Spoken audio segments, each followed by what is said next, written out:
Today in Ancient DOS Games, we're kicking off Edutainment Month with a pair of games intended for very young children. Donald's Alphabet Chase, fun with letters, and Mickey's Runaway Zoo, fun with numbers, both of which were developed by the same company, use the same engine, have very similar packaging, yet despite their similarities, Donald's Alphabet Chase supposedly came out in 1988, and Mickey's Runaway Zoo supposedly came out 3 years later in 1991.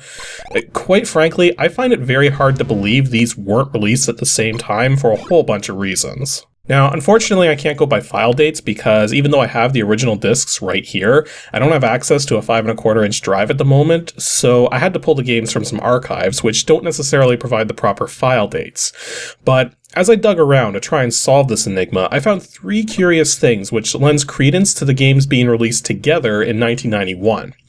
The first is that I cannot find a single reference to Donald's Alphabet Chase any earlier than September of 1991, which happened to be a magazine review which matches it up with several other Disney titles, including Mickey's Runaway Zoo. The second is that I found a scan of the European manual for the game, which makes reference to computers which didn't exist in 1988, such as the Amiga 3000. The third is that the UPC barcodes for the DOS releases of these games are numbered literally one right after the other, suggesting they were registered back to back. None of this conclusively proves there wasn't an earlier release of Donald's Alphabet Chase, but I can find no information anywhere on such a thing existing. In any case, these are both extraordinarily simple games aimed at very young children, with the advertised age range being 2 to 5 years old. Actually, it's hard to even call them games per se, since you can't actually lose at them, as they both primarily just come down to pressing keys and watching animations.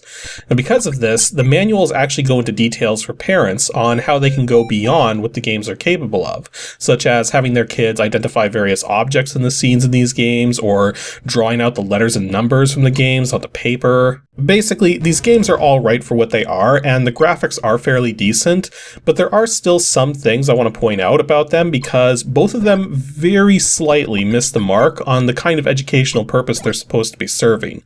But then that's kind of expected, given that the developer wasn't exactly known for making educational software.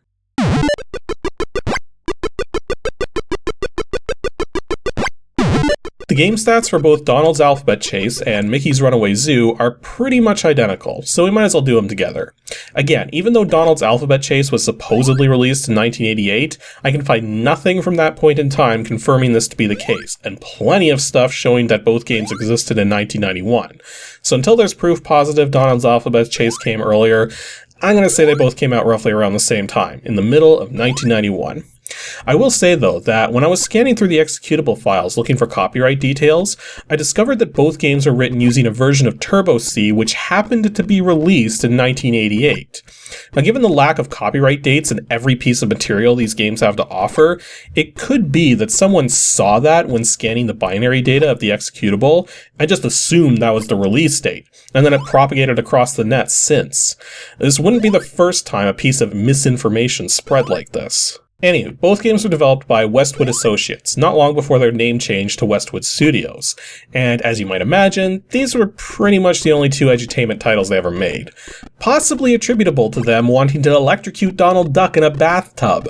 Seriously, there's a quote from Darlene Waddington floating around the net, one of the producers over at Disney at the time, saying this was actually in one of the first test builds of the game. And yeah, the game was published through Disney, as you'd expect. Given the severe lack of actual gameplay in these games, the best I can describe their genre is just one-player edutainment. There's really barely anything to go on to describe how they play. As for graphics, they support CGA 4-color, Tandy 16-color, and EGA 16-color graphics, all running at 320x200 resolution, but only support the PC speaker for sound effects. As for the current release date, they're both still commercial, and while copies aren't hard to find, there's not many floating around out there, and the prices can fluctuate wildly depending on what system it's for, whether the box and or manuals are included, condition it's all in, even whether it's the North American release or the European release, with loose copies typically being under $10 and sealed copies going for as much as $50. Keep in mind too, there's technically manual-based copy protection, but from what I've seen, there's not only ways to hack around it, but the number of potential wrong answers is so small, it's easy enough to guess your way in through multiple attempts. Let's start with Donald's alphabet chase. The premise here is that Donald Duck is dealing with a bunch of alphabet pets which have fled a toy box Donald keeps in his house, probably for his nephews. So Donald needs to explore the house and the backyard, trying to round them all up. Now, one thing I have to say here is that usually EGA 16 color graphics can often end up mangling the look of cartoon characters or just characters in general, but Donald Duck's coloring matches up with EGA extraordinarily well. Now, save for his beak and feet, which look sunburned something fierce, which I guess is fine. I mean, if we do a little color shifting, we can see how, well, actually that doesn't look all that bad using EGA yellow. I don't think mankind was ever meant to wield this kind of power. Anywho, on each screen of the game, you'll occasionally see one of the alphabet pets Donald has yet to chase down show up and do something, often with Donald getting upset about it when they finally run away. Now, you might think at first glance that the goal is to hit the same letters as the ones which show up, and that you would catch them in this manner. However, the way it actually works is that you just hit letters. Regardless of whichever letter you hit, Donald will immediately capture it, and will even switch scenes to do it. The only time he won't is when a letter's already been captured. Once you capture all the letters for a particular scene, Donald will sing the alphabet song up to that point. Now, what's very weird about this, though, is that the only things which animate during this are Donald's mouth and hands. Now, given the nature of the alphabet song, it's very weird that it isn't showing it on screen for easier singing along. And in fact, it never shows up on screen at all. If you're going to have the alphabet song in your preschool edutainment, you really should be showing the lyrics during it. Okay, yeah, I know it's mostly just letters, but let's try to keep in mind that the letters at the top don't always start at A, even though the song always does. And the letters up top never flash individually, they only flash all at once in time with the music. So it's kind of a visual disconnect. The other thing too is that if you press a letter Donald already has, nothing happens. This can lead to confusion when you start going out of order, though thankfully this problem was addressed in Mickey's Runaway Zoo. But speaking of, let's switch over to that one now. The premise here is that Mickey Mouse is running a zoo with Goofy's help, but lo and behold, Goofy left all the cages open after he was done cleaning them, and now all the animals have run away. Okay, Mickey, I know you want to be nice and you want to help your friends out, but seriously, stop asking this guy to do stuff for you. You'll have a lot less stress in your life. Again, just like with Donald's alphabet chase, the goal here is to simply hit all the numbers. However, you can't switch between scenes at will, so you're limited to whatever numbers are on screen, which will always be 1 through 5 or 6 through 9. The numbers are always paired up with objects or clusters of objects which represent each number as well, which is a nice touch too.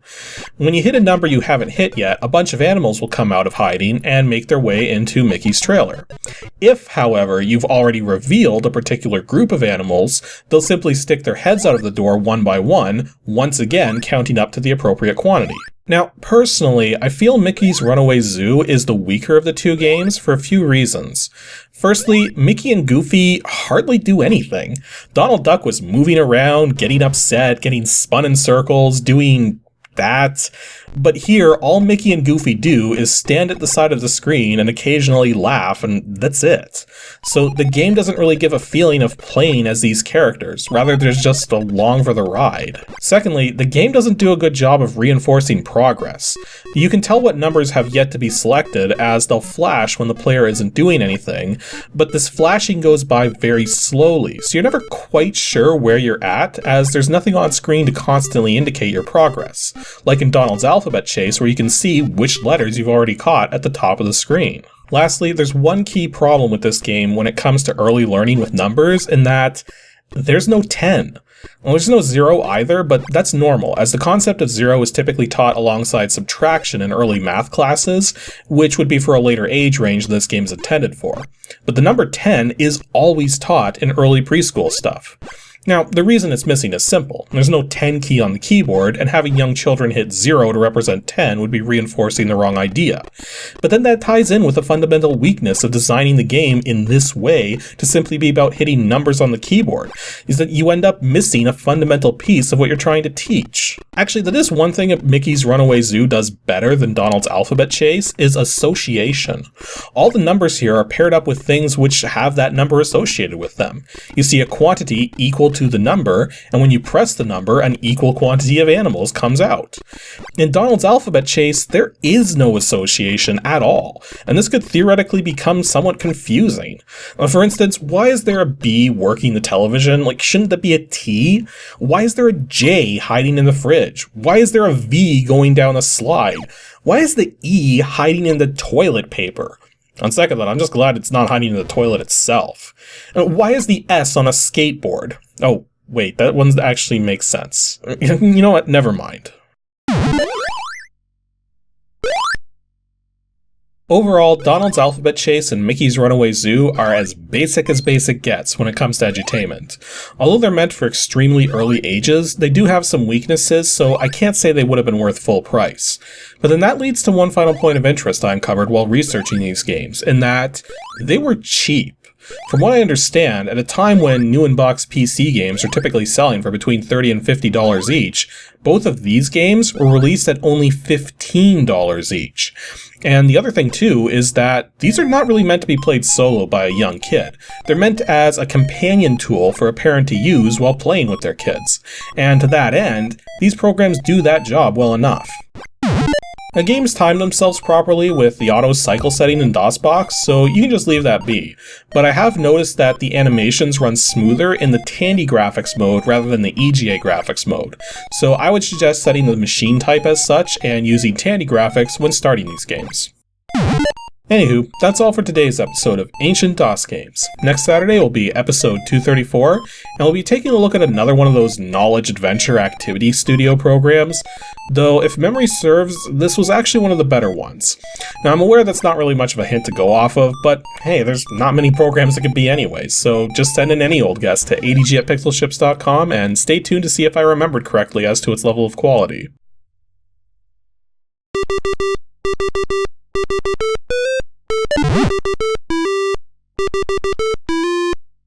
Thanks for watching, everyone, and special thanks to those of you supporting me on Patreon. Here's just a small sample of you guys.